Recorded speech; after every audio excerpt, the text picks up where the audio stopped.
Lalu bagaimana sih cara kita ya sebagai seorang muslim, seorang muslimah agar tetap istiqomah, menjaga iffah dan juga izzah ya, kemuliaan, kehormatan, dan juga menangkis dari fitnah-fitnah yang sangat merajalela di akhir zaman ini? Yang pertama adalah dengan cara terus meningkatkan ilmu, iman, dan takwa kepada Allah Subhanahu wa Ta'ala. Kalau misalnya perangkat elektronik saja perlu di-upgrade, perlu di-update, maka itu pula yang harus kita lakukan.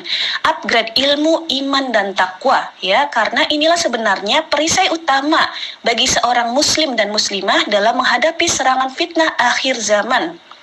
Yang kedua adalah hati-hati dalam bergaul dan memilih teman. Usahakan teman pergaulan kita adalah teman yang sholihah, yang beriman dan juga bertakwa. Karena seseorang itu dapat dinilai dari temannya atau kawannya.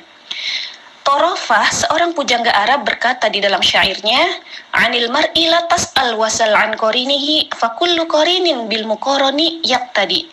Yang artinya tak perlu kau tanya tentang orangnya. Jadi kalau kita mau tahu tentang seseorang tuh nggak perlu nanya langsung ke dia, tapi tanyakan tentang kawannya. Tapi tanya aja kawannya atau langsung lihat kawannya bagaimana. Karena setiap orang akan mengikuti jejak kawan baiknya, ya. Karena circle, ya, kalau kita bilang itu circle pertemanan, ya, seseorang itu akan menentukan sifatnya. Sebab seseorang itu kan hanya dapat nyambung dengan orang yang sefrekuensi di dalam circle-nya. Dengan kata lain, masing-masing dari teman kita dalam circle kita itu akan saling mempengaruhi dan seirama.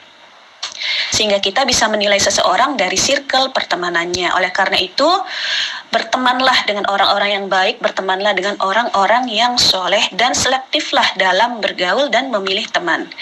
Yang ketiga, perkuatlah rasa malu kepada Allah Subhanahu wa Ta'ala, karena tidaklah rasa malu ini mekar di dalam diri seorang muslim dan muslimah, melainkan kebaikan yang akan ia raih.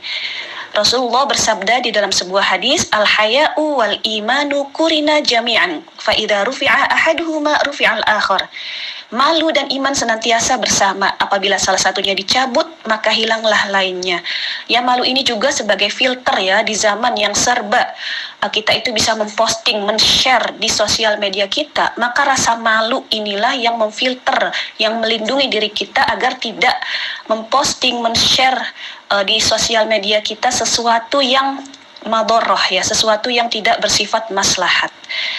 Yang selanjutnya adalah selalu memperbanyak doa agar diteguhkan oleh Allah Subhanahu wa Ta'ala, dan juga meneladani perangai para sahabiah, para wanita-wanita mulia, karena mereka adalah para muslimah teladan